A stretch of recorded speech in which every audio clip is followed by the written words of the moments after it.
हरे कृष्णा। आप सभी का हृदय से बहुत बहुत धन्यवाद।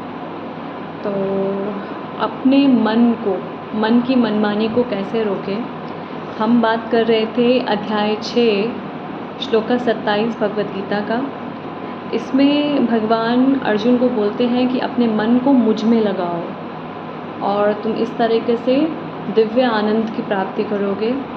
इस तरह से तुम्हें मुक्ति प्राप्त होगी अपने सारे कर्मों से। आजकल के टाइम में आप देखिए कितना दुख है, आए दिन कैसी कैसी खबरें आती हैं। सास ससुर ने बहू को मार दिया दहेज के लिए, बहू ने पति को मार दिया क्योंकि उसका किसी और के साथ अफेयर था। फिर खबर आती है एक माँ को लिव इन में रहना था तो उसने अपने बच्चों को मार दिया क्योंकि उसे अपने पार्टनर से के साथ भागना था और वो बच्चे उसके लिए प्रॉब्लम क्रिएट कर रहे थे। कैसी बुद्धि हो रही है, हम भूल रहे हैं क्या हो रहा है। नैतिक पतन हो चुका है, विनाश की ओर जा रही है। पति जो है गंदी आदतों में है, जुआ करते हैं, शराब पीते हैं, पत्नी का ध्यान नहीं करते हैं, कमाते नहीं हैं।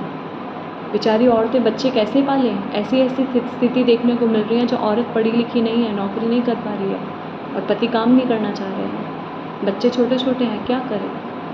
तो इस तरह की जब खबरें हमें मिलती हैं हमारा मन कितना डर जाता है, हमें लगता है कि ये क्या हो रहा है। इसीलिए इस वक्त हमें आध्यात्मिक ज्ञान का होना बहुत ज़रूरी है। भारतवर्ष एक आध्यात्मिक देश है, इसको कोई नहीं बदल सकता।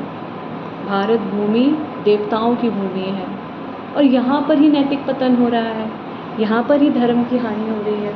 तो इससे हमें ये पता चलता है कि ये वाला जो समय चल रहा है इसमें हमारे लिए भक्ति करना बहुत ज़रूरी है। लोग बोल सकते हैं भक्ति करना रिग्रेसिव है, ये तो एक प्रोपोगेंडा है। अगर आप अच्छी दृष्टि से देखें, कोई भी इंसान किसी भी पंथ का हो वो सुख की प्राप्ति चाहता है, वो शांति चाहता है, वो चाहता है मेरा बच्चा मेरा परिवार फले फूले आगे बढ़े। वो कभी अपने बारे में हानि नहीं सोचता।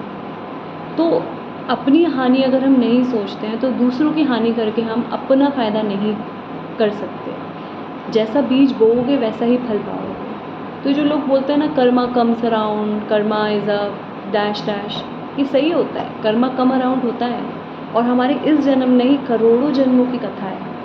तो भक्ति बहुत प्रैक्टिकल चीज़ है। भक्ति क्यों करें, भक्ति क्यों करनी चाहिए, उसका कारण यही है भक्ति नहीं करोगे तो तीनों तापों से घिरे रहोगे। 3 तरह के ताप हैं। क्या करोगे, सबसे पहले तुम्हें हमारे जो है आदि भौतिक आपको कलेश मिलेगा। कैसा कलेश, कुत्ते ने काट लिया, बिल्ली ने काट लिया, पड़ोसी से झगड़ा हो गया, कार का एक्सीडेंट हो गया, ये सारे कलेश चल रहे हैं। दूसरा क्या है, आदि दैविक, भूकंप आ गया, सुनामी आ गई, बादल फट गया, भूस्खलन हो गया, आप खबरों में सुन ही रहे हो। तीसरा क्या है, आध्यात्मिक कलेश। सब कुछ है लाइफ में, एक टॉप एक्टर हैं, एक्ट्रेसेस हैं, पर आत्महत्या कर ली। क्यों, मैं खुश नहीं हूँ, मेरा मन खुश नहीं है। तो उस स्थिति में क्या किया जाए, ये तीनों तरह के तापों से कैसे बचा जाए। हम भगवान की भक्ति करके, आध्यात्मिक होके जब हम भगवान की भक्ति करते हैं तो हमें अपने स्वरूप का ज्ञात होता है, हमें दिव्य आनंद की प्राप्ति होती है। तो भक्ति कोई इम्प्रैक्टिकल चीज़ या कोई डाउनग्रेडेड चीज़ नहीं है।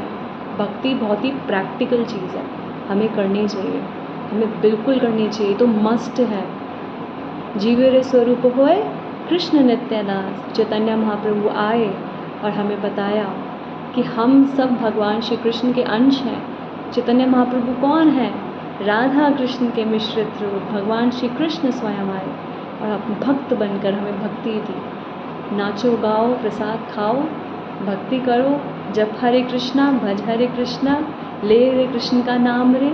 यही करके हम मुक्ति पा सकते हैं, मुक्ति का दिव्य आनंद प्राप्त कर सकते हैं। इसी स्टेज पे हम मुक्त बन सकते हैं, हम सुखी बन सकते हैं, जो किसी भी और साधन में नहीं है प्रैक्टिकल। आप कुछ भी करके देख लो, आप हिमालय चले जाओ, दिमाग तो आपका आपके साथ ही जाएगा ना, तो वहाँ बैठ के प्लानिंग होगी, वहाँ mind, wicked mind will play its evil plans there. ऐसा नहीं है you will go to a hill area और you will go to Himalayas, वहाँ आपको सुख की प्राप्ति होगी। सुख किसी स्थान में नहीं है, सुख हमारे अंदर है। और सुख हमें कैसे मिलेगा, सुख हमें मिलेगा भगवान की भक्ति से। तो भगवान की भक्ति करना बहुत ज़रूरी है। तो इसी में भगवान बोलते हैं जिसका मन मेरे में फिक्स्ड है।